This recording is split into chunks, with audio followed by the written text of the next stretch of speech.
Throughout history, survival has often hinged on finding safe water. From the earliest days of human exploration, water has been the difference between life and death. Whether crossing vast deserts, dense jungles, or war-torn landscapes, the search for water has shaped destinies and determined the outcome of countless journeys.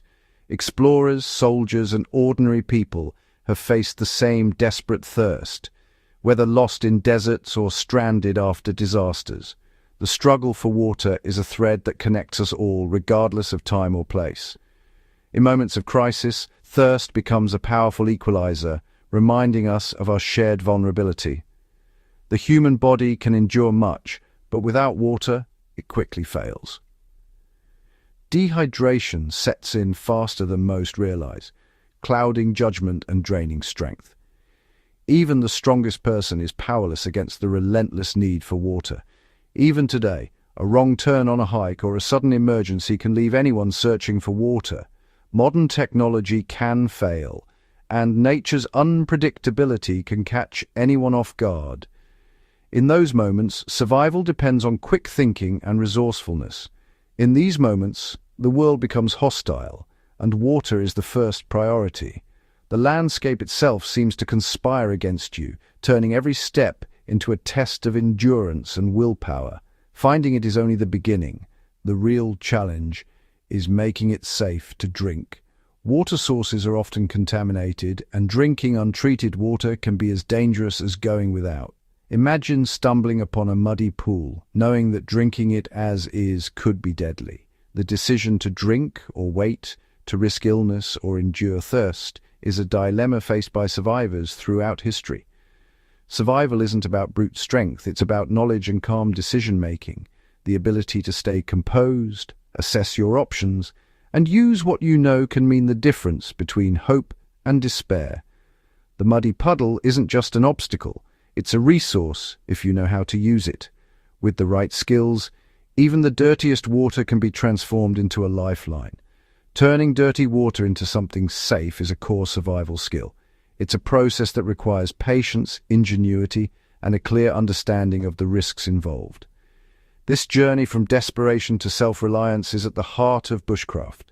It's about transforming fear into confidence and scarcity into opportunity by mastering the essential skills that keep us alive.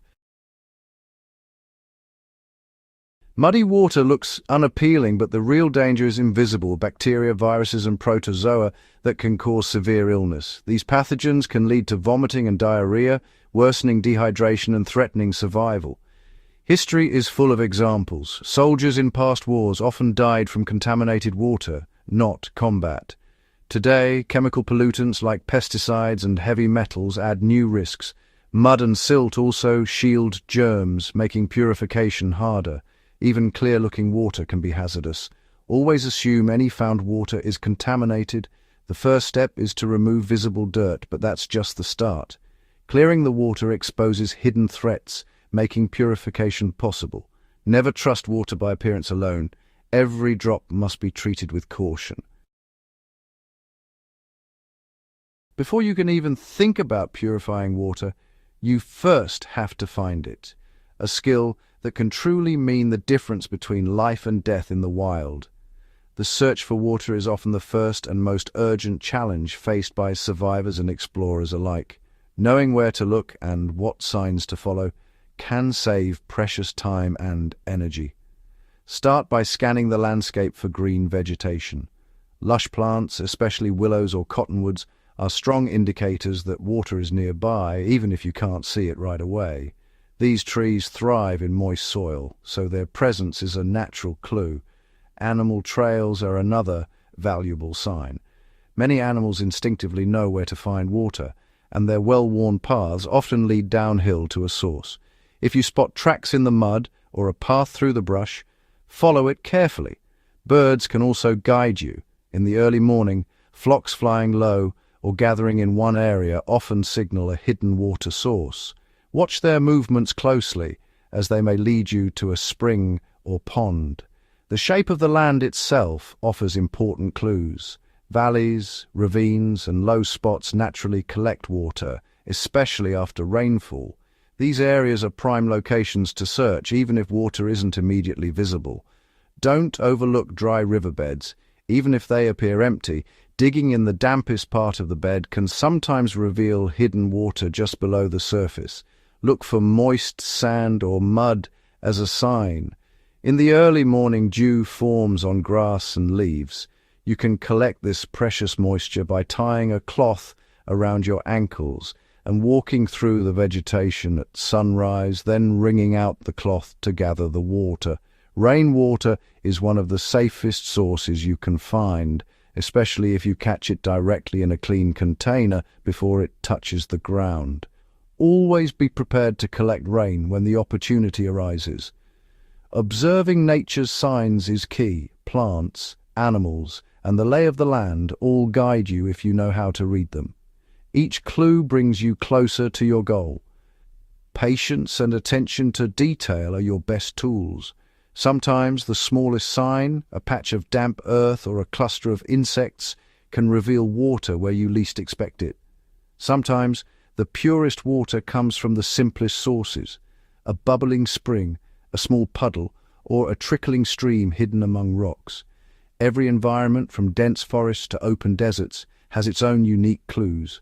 Learning to read these signs is an essential survival skill that can make all the difference. Finding water is the first victory in survival, a moment of relief and hope that fuels your next steps. But remember, making it safe to drink is the next crucial step on your journey to survival. Once you find water, the next step is clarification, removing visible dirt and silt. A simple filter can be built from gravel, sand, and charcoal layered in a container. Gravel traps large debris, sand catches finer particles, and charcoal adsorbs impurities and odors. Charcoal crushed from your campfire is especially effective at improving taste and removing some chemicals.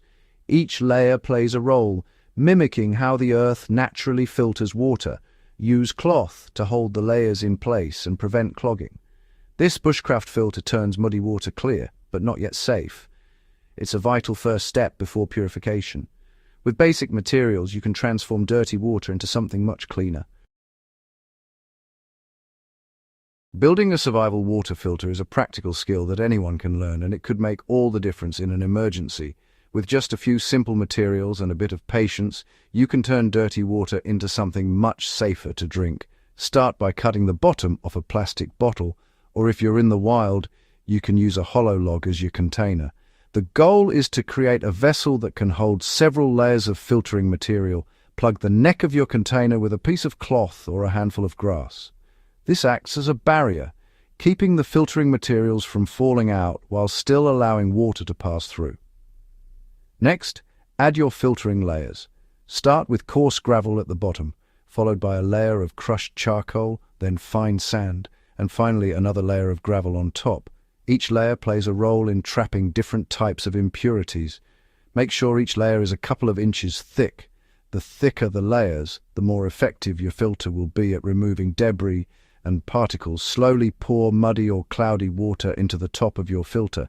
Let gravity do the work, allowing the water to drip through each layer at its own pace. Adding a cloth layer on top helps spread the water evenly, preventing it from channeling straight through and ensuring it passes through all the filtering materials. Before assembling your filter, clean your gravel, sand, and charcoal as best you can. Rinsing them in clean water helps remove dust and contaminants, making your filter more effective. The result is clear water, free of visible dirt, and much improved in taste and smell. It's a huge step up from untreated water. This filter can be reused multiple times. Just remember to replace the charcoal and sand regularly, especially if the water source is very dirty. But keep in mind, this is only the first stage of making water safe. Always purify your filtered water by boiling it or using purification tablets before drinking, to remove bacteria and viruses that the filter can't catch. Your filter produces clear water, but don't be fooled. Clarity doesn't mean safety. Dangerous microbes are still present, invisible to the eye. Drinking filtered but unpurified water is as risky as drinking it straight from the source. Clarification removes dirt, purification kills germs. Always follow filtration with a purification step. Filtered water is just an intermediate product. Purification is non-negotiable for survival. Filtering makes purification methods like chemicals or UV more effective. Never skip the final step, no matter how clean the water looks. Your health depends on it. Remember, clear water isn't always safe water. Purification is the final essential step. Boiling is the most reliable method. Bring water to a rolling boil for at least 1 minute, 3 at high altitudes. If you can't boil, use chemical tablets or drops. Follow instructions carefully and allow enough time. Portable UV sterilizers are fast and effective, but only in clear water. All these methods work best after filtration. Boiling requires a fire and a heat-proof container, but even hot rocks can be used in a pinch. Chemical and UV methods are great backups, but don't rely solely on gadgets. Knowledge of boiling is your ultimate fallback. Purification turns clear water into safe water. Never drink untreated water, no matter how clean it looks. Knowing how to find, filter, and purify water is a vital life skill, not just for adventurers. Disasters can disrupt clean water supplies anywhere, anytime. Practicing these skills builds confidence and self-reliance. It changes how you see the natural world, from threat to resource. Try building a filter at home and practice boiling water safely. Hands-on experience cements this knowledge for life. Share these skills with others. They're worth passing down. Preparedness is practical wisdom, not paranoia. The ability to turn muddy water into a life-saving drink is a lesson for everyone. Learn it, practice it, and be ready for whatever comes.